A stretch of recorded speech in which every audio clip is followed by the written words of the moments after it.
Over past years, countries have taken fight against corruption on a high global and political levels and advanced the institutional mechanisms to fight corruption.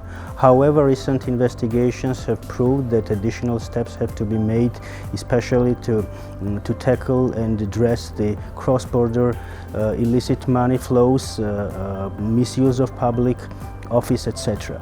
We have invited international experts, government representatives, and members of NGO to discuss the methods, especially the new technologies to fight against corruption. Over past 15 years, Georgia has made significant progress to tackle petty corruption, but elite corruption is becoming a growing challenge for this country. And there are some trends that we're seeing in the Open Government Partnership that I want to share. One trend we're seeing is that the recognition that corruption is not one country's problem. It is not a national problem, but it is a transnational problem requiring collective action at the transnational level. An example on this is the anonymous companies or shell companies where people stash their money across the world and without being able to trace them. And so we have 20 countries in OGP that are working on reforms related to beneficial ownership transparency. The second trend we're seeing is commitments related to tackling the challenge of grant corruption and political corruption.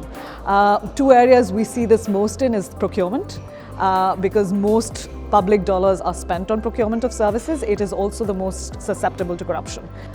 The third area, and I think this is the most critical area, is the involvement of citizens in monitoring corruption. Many interesting issues have been discussed. From the main takeaways, I think that so far we all have agreed that globalization is one of the key issues that is happening to corruption, which requires a global response.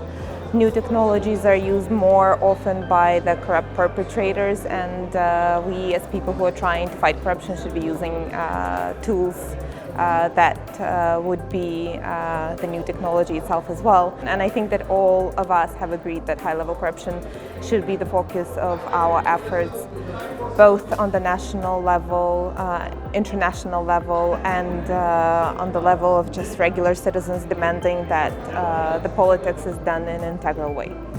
Countries need strong political will. What could be enough for fighting petty corruption?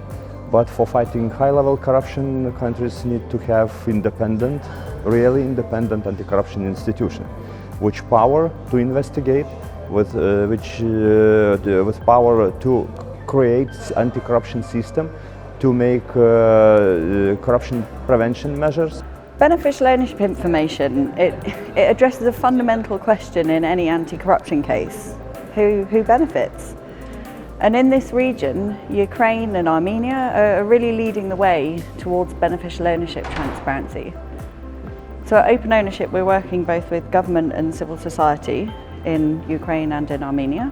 And my takeaway from this conference is that there's a real opportunity and also a need to share the good practice that's emerging in places that are adopting beneficial ownership transparency. And if we share it more widely, it can better help us innovate more effective approaches. Talking about good governance in mining sector, countries should take into account sustainable development, which means economic, social and environmental aspects.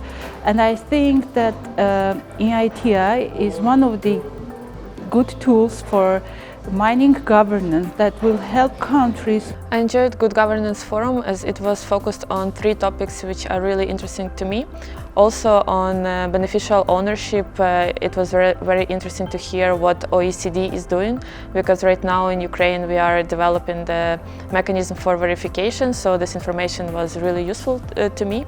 And on EITI, actually I was not aware what is happening in Ukraine, so it was also interesting to hear from fellow Ukrainian participants and to be updated how we can coordinate in between beneficial ownership and EITI initiative.